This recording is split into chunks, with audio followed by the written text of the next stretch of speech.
they're both like kind of party animals. You know, obviously Crowley is like evil, and so it makes sense, but Az is a lush. You've seen him down that wine, and I think that they're great. What's up, everybody? I'm Julia Loken. I'm Stevie Anderson. And I'm Lisa Chanou. And we're What's Your Sign, a comedy astrology podcast for lovers and haters. Come at us, baby. All are welcome. You just have to let us know which one you are in the comments. Today we're going to be taking a look at Good Omens and all of the astrology of the show. Flip your tarot card, charge up your crystals, and get ready for a good time. This is In the Stars with What's Your Sign. So let's get into Good Omens. Absolutely loved this show. The whole premise of the show kind of seems to be that there isn't really good or evil, that all of the scenarios throughout time are kind of a combination of both, depending on what perspective you're looking at. I loved Good Omens too. I think that Julia makes a great point about how the show is so reflective of good and evil, and that's something we definitely come to in astrology all the time, how one sign or one placement can contain so many different things and multitudes. I can't see what's so bad about knowing the difference between good and evil anyway. I'm also, side note, I'm going to start a petition that we change our podcast name to Satanic Nuns Podcast. I love the Satanic Nuns in the show. I think they're so cute. Like, I just want to pinch their little satanic cheeks. All right, so now let's talk about the main event, good and evil, Aziraphale and Crowley. What signs do we think they are? I am coming in hot, and I am coming in Team Sag. Crowley, whatever you call him, he's a Sagittarius in my book. He is this like sunglasses at night, leather, rock and roll, freewheeling, fast driving badass, and that's so Sagittarius to me. Sure, he is a actual demon, but he's also not like really wanting the world to end, because it seems like a lot of work, and that's so Sag to me. He's like evil, but only philosophically, because actually making the world end is like so much work, and who has time for that? We'd rather just talk about these big ideas. It's fun, but we also are just like pretty carefree, and at the end of the day, we just want to drink wine and listen to the Velvet Underground, you know? What are you in the mood for now? Alcohol. Quite extraordinary amounts of alcohol. I also think that Sagittarius is really a master of kind of flipping the script to make anything fit with their argument. And even though he is literally the devil's advocate, he's not like argumentative. He's really telling switching the thing to be like, actually, if you think about it this way, we're all good. Aren't we all doing this thing? And it's so freaking Sag to me. Aziraphale, on the other hand, has Libra written all over his meticulous, beautiful face. Well, I'll be damned. He is impeccably dressed. He loves culture. Do you see how he like almost weeps at the thought of like restaurants and art going away? Like that's the thing he's most worried about. So freaking Libra. But he also is obsessed with doing the right thing. He is good to a fault. He also just like thinks that everything is good and lovely. He really believes that good is going to prevail over evil. And I think that's just so sweet of his little Libra heart. Plus, if they are Sag and Libra, that makes their signs sextile to each other, which is a 60-degree angle, which means that they're not like an obvious match, but their energies work really well together. And I think we see that in the show. They need each other. They love each other. They have a great time together. They're both like kind of party animals. I love the back and forth between these two as well. I also had the just straight up instinct that Crowley was this badass Sagittarius. He drives fast. He's like, even in the very beginning, just questioning in the Garden of Eden. Fruit tree in the middle of a garden with a don't touch sign. I mean, why not put it on the top of a high mountain? Or on the moon? Makes you wonder what God's really planning. He seems like he parties. He seems fun. He's out there like a fire sign. He's so mutable with all of his looks, just changing seamlessly into different eras, into the nanny, into all different kinds of things, where Aziraphale to me seems a little bit more stable throughout.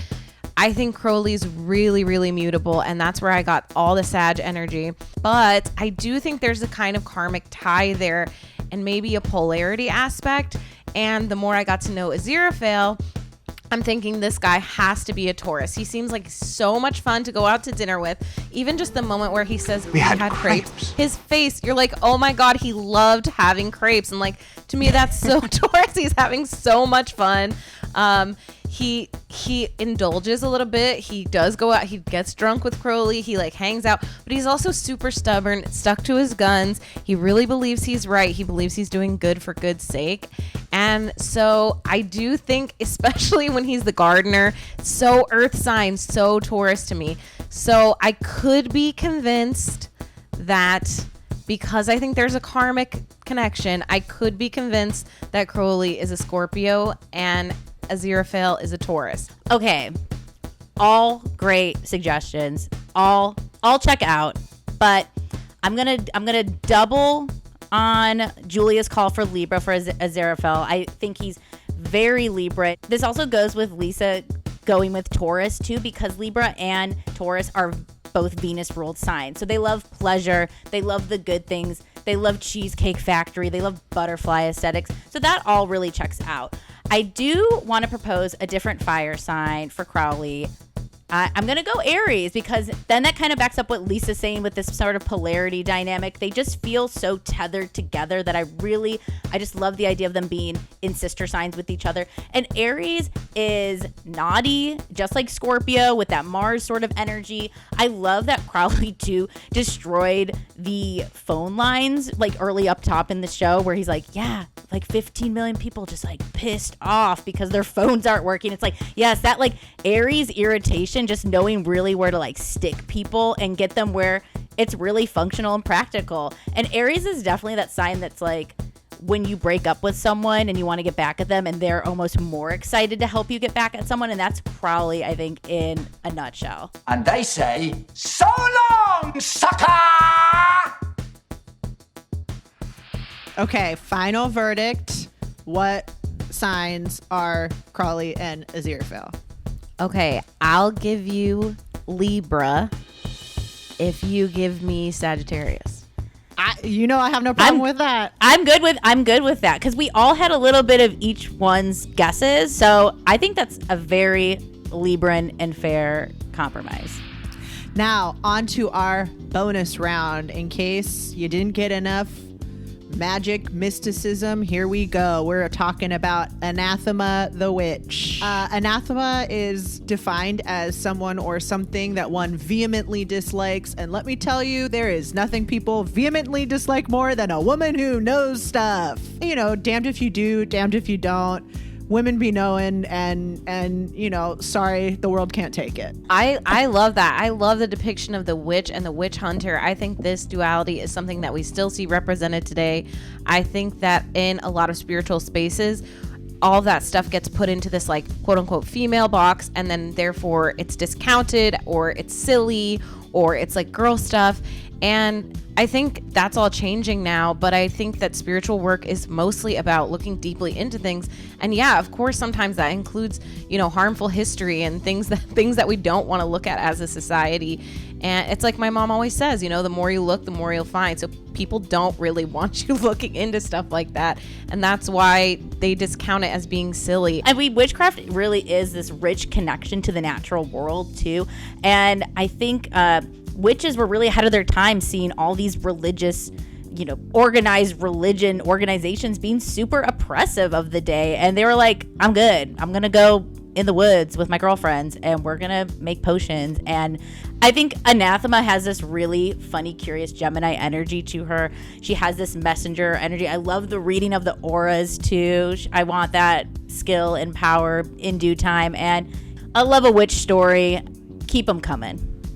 I love it too, because it's like she's burnt at the stake and explodes, but it's not because of magic. It's just for like putting gunpowder. It's this thing that's like, not to say that she isn't also magical, but it's also just being very, you know, practical with the things. How the witch hunter is like, my name isn't adultery, it's do not commit adultery. And it's like, yeah, she still got it right. She's just like reading the information and how much that gets taken when people see things that they just don't want to see. They call it magic. Or if you know things that you're just because you're paying attention to details, they're like, oh, you're a witch. And it's like, no, I'm just reading the information.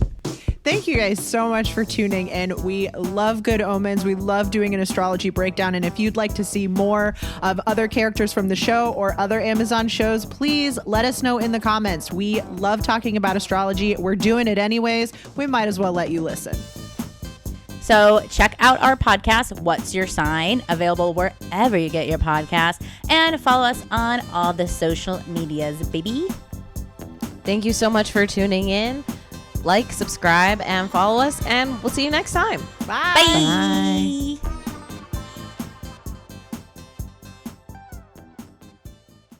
Look at this. This is what it's like working on a studio.